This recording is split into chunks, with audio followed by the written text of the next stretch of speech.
Cinema industry వైపు వెళ్ళాలనుకుంటున్నారా? మీకు మేమున్నాం. వెంటనే కాల్ చేయండి. Hi viewers, India's largest digital media network Suman టీవీకి స్వాగతం. ప్రస్తుతం మనతో ఉన్నారు హైకోర్టు అడ్వకేట్ శారదాదేవి గారు. సో ఆల్రెడీ ప్రతి ఒక్కరికి బాధ పుట్టించే విషయం కోల్కతా ఇన్సిడెంట్. సో అందరికీ ఒక టెన్షన్ కూడా ఉంది, న్యాయం జరుగుతుందా లేదా అనేది కూడా. సో అన్ని విషయాల గురించి మనం శారదాదేవి గారిని అడిగి తెలుసుకుందాం. నమస్తే అమ్మ. నమస్తే అమ్మ. అమ్మ, ఆల్రెడీ మమతా బెనర్జీ రాజీనామా డ్రామా అనేది అందరికీ అర్థమైపోయింది. సో అసలు ఆవిడ ఎందుకు ఇలాంటి డెసిషన్ తీసుకుంది, తర్వాత ఏమయ్యింది అనేది ఒకటైతే, ఆల్రెడీ టీఎంసీ సిట్టింగ్ ఎమ్మెల్యే కూడా ఇందులో భాగస్థుడు ఈ నేరంలో.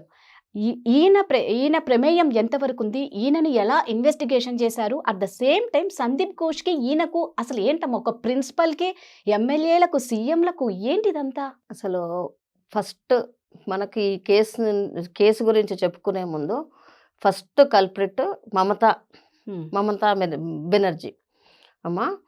అయితే ఇప్పుడు సుదీప్తో ఘోష్ అనమాట, ఆయన పేరు రాయ్, సుదీప్తో రాయ్ ఆయన పేరు. ఆ సుదీప్తో రాయ్ అనేవాడు ఏంటంటే ఆయన పేషెంట్స్ వెల్ఫేర్ కమిటీ మెంబర్. ఆయన కూడా ఏంటంటే ఒక డాక్టర్. ఆయన డాక్టర్ అయితే ప్రస్తుతానికి ఏంటంటే ఇప్పుడు తృణమూల్ కాంగ్రెస్ దానికి ఇప్పుడు ఆయన సిట్టింగ్ ఎమ్మెల్యే. మొన్న జరిగిన సంగతి ఏమైందంటమ్మా, సిబిఐ వాళ్ళు ఈడీని కూడా తీసుకొని, మనకు ఎన్ఫోర్స్మెంట్ డైరెక్టర్స్ని కూడా తీసుకొని ఆయన ఇంటికి వెళ్ళడం జరిగిందమ్మా. చాలా చాలా చాలా సేపు వాళ్ళు వెయిట్ చేశారు. ఆయన కూడా ఊహించలేదు వీళ్ళు వస్తారు అని కూడా ఊహించలేదు. ఎందుకంటే ఆయన కూడా ఒక కల్ప్రిట్లో ఒక భాగం ఉంది, ఆయనది కూడా ఉందన్నమాట. సో ఆయనకు ఎట్లాగంటే ఆల్టర్నేట్గా ఆయనను ప్రశ్నలు సంధించారమ్మా. ఎవరు, ఈడీ కానీ వీళ్ళు కానీ సిబిఐ వాళ్ళు కానీ సంధించారు. ఏమని అనేసి అంటేను, ఒక దానికి సంబంధించి ఒకటి చెప్పట్లేదు ఆయన అసలు ఏది కూడా. ఎందుకు అంటే ఈ సందీప్ ఘోష్కి సుదీప్తో రాయ్కి చాలా ఇంటర్ కనెక్షన్ ఉంది. ఆయన కూడా డాక్టరే గనక, అందుకని ఈ సుదీప్తో రాయ్కి మమతా బెనర్జీకి కూడా ఉంది. అర్థమైందమ్మా. అందుకని ఆయన పొంతలు లేని సమాధానాలు చెప్తున్నాడు. అసలు సుప్రీంకోర్టు దృష్టికి కూడా వచ్చింది ఇది. సుప్రీంకోర్టు దృష్టికి రావటము, మమతా బెనర్జీది మొత్తం నాటకీయ పరిమాణము అంతా తెలుసు, పరిణామం ఎలా ఉంది అనేసి అంటేను. 3 hours ఒక మినిస్టర్ అయ్యుండమ్మా, చీఫ్ మినిస్టర్, ఒక స్టేట్కి ఒక మినిస్టర్ అయ్యుండి ఆమెనే హోమ్ మినిస్టరు. ఎవ్రీథింగ్ ఆమె ఒక చీఫ్ మినిస్టర్ హోదాలో ఉన్నప్పుడు 3 hours ఇప్పుడు ప్రొటెస్టెంట్స్ గురించి అంత వెయిట్ చేయాల్సిన పని లేదు. మీటింగ్కి రమ్మంటే వాళ్ళు రిజెక్ట్ చేస్తున్నారు, అది అందరికీ తెలిసిన విషయమే. 3 గంటలు వెయిట్ చేశాక ఎట్లాగా సడన్ డెసిషన్ తీసుకుంది తెలుసా అమ్మ, అప్పటికప్పుడు ప్రెస్ మీట్ పెట్టేసింది. సడన్గా డెసిషన్ అనమాట.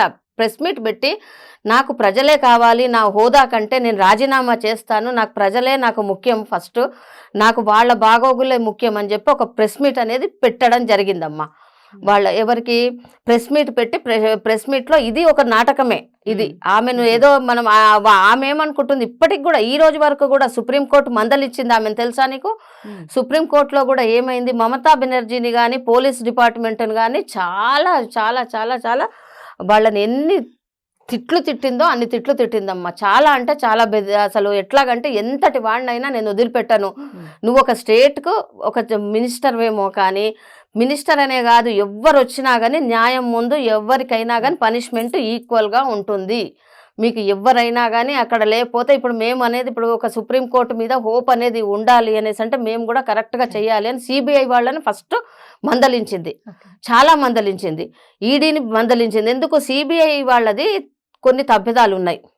ఎందుకు, స్టేట్ పోలీసు కరెక్ట్ పనిచేయట్లేదనే కదా సిబిఐని ఆశ్రయించాము అన్నప్పుడు. ఇప్పుడు మనకు ఒక వాళ్ళ అభయ తల్లిదండ్రులే కాదమ్మా, ఆల్ ఓవర్ వరల్డ్లో కూడా ఆ అమ్మాయి అందరికీ అమ్మాయి, మన ప్రాబ్లం అనుకొని చేస్తున్నారు. All over world, not only India, అందరూ చేసినప్పుడు ఒక న్యాయం అనేది, న్యాయ వ్యవస్థ ఎక్కడ పోయింది, ఏంటి, ఎలా ఉండాలి అనేసి అంటే వాళ్ళకు కూడా ఎట్లాగంటే వాళ్ళు ఒక సీరియస్గా తీసుకున్నారు. చంద్రచూడ్ గారు, ఆయన చీఫ్ జస్టిస్ ఆఫ్ ఇండియా, ఆయన చాలా సీరియస్గా తీసుకున్నారు. ఫస్ట్ సిబిఐ వాళ్ళని చాలా మందలించి ఫస్ట్ ఏమన్నా అడిగారంటే చలాన్ నంబర్ ఇవ్వండి అని అడిగారు. చలాన్ నంబర్ లేదండి అని అన్నారు. ఒక సిబిఐ వాళ్ళు అలా చెప్పడానికి వీల్లేదు. ఎందుకంటే అక్కడ మనకు పోస్ట్ మార్టం అయిపోయాక కానీ ఆ ప్రాసెస్లో ఏమవుతుందంటే చలాన్ అనేది కట్టడం జరుగుతుంది. ఆ నంబర్ అనేది ఒకటి వస్తుంది మనకి, ఆ నంబరు లేదు అన్నారు. ఫ్లోరెన్సిక్ రిపోర్ట్ ఇవ్వమంటే అది లేదు అని అన్నారు. మళ్ళీనేమో పోస్ట్ మార్టం దగ్గర ఒక లెటర్ ఇస్తారట, ఆ లెటర్ ఇవ్వమని అడిగారు, అది కూడా లేదు అని వాళ్ళు నోరెళ్ళబెట్టారు. వాళ్ళు ఎవరు, సిబిఐ వాళ్ళు. సిబిఐ వాళ్ళను చాలా సీరియస్గా మందలించడం జరిగింది. At the same time Mamata బెనర్జీని కూడా చాలా మందలించడం జరిగింది. ఎందుకంటే మమతా బెనర్జీ కానీ సుదీప్తో రాయ్ కానీ, సుదీప్తో రాయ్ అంటే ఎవరు, సిట్టింగ్ ఎమ్మెల్యే. సిట్టింగ్ ఎమ్మెల్యే కూడా ఎట్లాగా అనేసి అంటే వీళ్ళు 2 గంటల సేపు కూర్చున్నారు వాళ్ళ ఇంట్లో. కూర్చున్నా కానీ ఒక్క విషయం కూడా బయటపడలా. ఎందుకు, వీళ్ళు సుప్రీంకోర్టు మందలిచ్చింది కనుక వీళ్ళొక్కళ్ళకు ధైర్యం లేక ఈడీని కూడా తీసుకొని వెళ్ళింది. ఈడీ డైరెక్టర్స్ వాళ్ళని కూడా ఎన్ఫోర్స్మెంట్ డైరెక్టర్స్ని కూడా తీసుకెళ్ళినా కానీ వాళ్ళు ఇద్దరు ఆల్టర్నేట్గా చెప్తుంటే కూడా ఒక్క పొంతన ఉన్న సమాధానం చెప్పట్లేదు. ఒక్కసారి కూడా సందీప్ ఘోష్ నేరస్తుడు అనట్లేదు. అతనికి తెలుసు ఎప్పటి నుంచి అంటే కొన్ని సంవత్సరాల నుంచి కలిసి చేస్తున్నాడు. ఈ పాపంలో అతను కూడా భాగస్వామి ఉంది, ఆయనకు కూడా ఉంది. అందుకని అతను చెప్పడం లేదు. 2 అవర్స్ అంటే ఇప్పుడు 2 అవర్స్ 2 విడతలుగా అంటే ఆయన ఏమన్నాడు, నాకు కొంచెం రెస్ట్ కావాలి, నాకు ఒక 10 నిమిషాలు నేను రెస్ట్ తీసుకుంటానని మళ్ళీ వెళ్ళేసి వస్తే ఫస్ట్ ఈడీ వాళ్ళు చేశారు, తర్వాత సిబిఐ వాళ్ళు చేశారు, మళ్ళీ సిబిఐ వాళ్ళు ఈడీ వాళ్ళు కలిసి చేశారు. ఎంత చేసి ఎంత క్వశ్చన్స్ అడిగినా కానీ ఏది అడిగినా కానీ ఏమి లేదు, మమతా బెనర్జీ తప్పు లేదు, సందీప్ ఘోష్ది కూడా తప్పు లేదు అనేసి అని అంటున్నాడు. కానీ అసలు ఏం లేదు. మళ్ళీ ఏమంటాడు, నాటకీయ పరిమాణంగా ఎవరిదున్నా కానీ వదలొద్దు మనము, నేను మీతో పాటు కలుస్తున్నాను, మీరు అందరి ప్రజలతో పాటు నేను ఒకడిని అనేసి అని అంటున్నాడు. కానీ కరెక్ట్ అయిన రీజన్ అనేది చెప్పట్లేదు అతను. అసలు సుదీప్తో రాయ్ ఏంటంటే వాడు ఒకప్పుడు డాక్టర్ కనుక ఆయన అందరు కలిసి గవర్నమెంట్ డాక్టరే. ఆయన కూడా గవర్నమెంట్ డాక్టర్ అయినప్పుడు ఆయనకు అన్నీ తెలుసు. ఇంకోటి ఏంటంటే ఇప్పుడు మీకు ఇంతకుముందు వచ్చే ఉంటుంది మీకు, కానీ ఇప్పుడు శవాలతోని అంత మొత్తం బిజినెస్ చేస్తుంటే ఈయన కూడా పార్ట్నర్. అప్పుడు వాళ్ళ భార్య చెప్పినప్పుడు కూడా సుదీప్తో రాయ్ గురించి చెప్పింది. సందీప్ ఘోష్ భార్య వచ్చి చెప్పింది కదా, అందరికీ చెప్పింది. సెల్డాన్ కోర్టులో ఏం చేశారు, సిబిఐ వాళ్ళు ఒక అప్పీల్ వేశారు, రిజెక్ట్ చేసింది.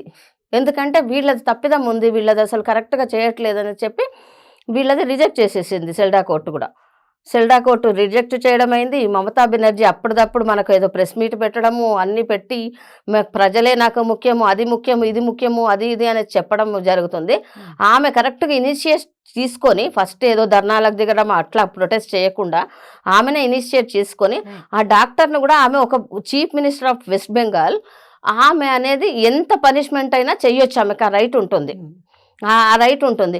ఆమె చెయ్యకపోగా ఫస్ట్ నుంచి రిజైన్ అని ఒక నాటకీయ పరిమాణము, ప్రెస్ మీట్ అనేది ఒకటిను, ఈ సుదీప్తో ఘోష్తోని ఒకటి ఉన్నది మనకు, సందీప్ రాయ్తోని మళ్ళీ ఏమన్నారు, ఆ జూనియర్ డాక్టర్స్తో ఏమంటుంది, 2019లో ఇలానే జరిగిందండి. ఎవరంటుంది, మమతా బెనర్జీ. ఇలానే జరిగితే లైవ్ది మేము టెలికాస్ట్ పెట్టాము, అప్పుడు చాలా కూడా యాజిటేషన్ జరిగింది, మాకు వచ్చింది, అందుకని అలా పెట్టకూడదు, పెడితే మళ్ళీ ప్రజల్లో మాకు చాలా గొడవలు అయిపోతాయి, గొడవలు రేకెత్తిస్తారు అని చెప్పి వాళ్ళకి చెప్తుంది. 2019లో మీ అందరికీ తెలుసు కదా అని అంటుంది. ఇలాంటిదే సిచ్యువేషన్ జరిగిందట. 2009 లైవ్ టెలికాస్ట్ పెట్టింది అన్నప్పుడు తెలిసింది అందరికి, అంటే ఈమె చెప్తుందా ఇలా? ఈమె చెప్తుంది, అసలు ఎవరికి తెలుసు ఇప్పుడు లైవ్ టెలికాస్ట్ బయటికి తీస్తారు కదా. ఒక్కటే ఇప్పుడు పబ్లిక్ లో ఏంటంటే చట్టం అంటే కాన్ఫిడెన్స్ లేదు కనుక చంద్రచూడ్ ఏం చేశాడంటే ఆయన చాలా సీరియస్ గా తీసుకుంటున్నాడు. ఇప్పుడు 3 బెంచ్ ధర్మాసనం ఉంది కనుక ఆయన చాలా సీరియస్ గా తీసుకుంటున్నాడు కనుక డెఫినెట్ గా న్యాయం అనేది జరుగుతుంది. అది కూడా తొందరగానే వస్తుంది. ఏంటంటే ఇప్పుడు ఈమె చెప్పిన దాంట్లో కూడా అక్కడ ఇప్పుడు సందీప్ ఘోష్ను కూడా ఇంటరాగేట్ చేసినప్పుడు కూడా ఆమె ఇంటరాగేషన్ చేస్తుంటే కూడా ఆమె గురించి ఒక్కటి కూడా చెప్పట్లేదట, ఆమె ఈయన గురించి చెప్పట్లేదట.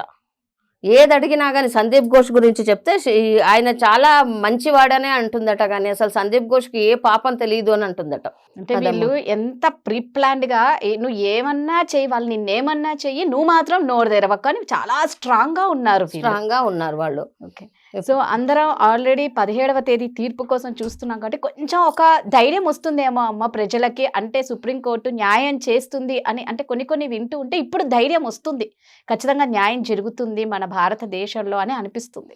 తప్పకుండా జరుగుతుందమ్మా. మన భారతదేశంలో మన సుప్రీంకోర్టు గురించి మైల్ స్టోన్ గా పెట్టుకోవాలి. ఈ కేసు అనేది ఒక మైల్ స్టోన్ కావాలి. ఎందుకంటే సుప్రీంకోర్టు డెసిషన్ అనేది అబ్బో ఇక్కడ మనకు చట్టం అనేది ఉన్నది, మన ప్రజలకు కూడా వాళ్ళు న్యాయం ధర్మం అనేది ఉంది. అలా చెయ్యకపోతే సుప్రీంకోర్టు మనం కూడా ఇంకా ఎట్లా అంటే ఇంకా ఆఫ్ఘనిస్తాన్ల తాలిబాన్స్ వాళ్లకు మనకు ఇది లేదా ఒకళ్ళకొకళ్ళు పొడుచుకోవడాలు ఇవే ఉంటాయమ్మా.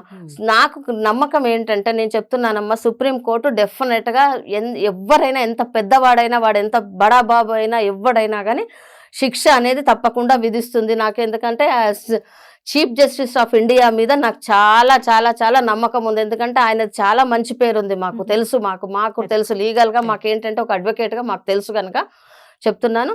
చంద్రచూడ్ గారు తప్పకుండా న్యాయం చేస్తారు. ప్రజల్లో కూడా ఒక హోప్ వస్తుంది.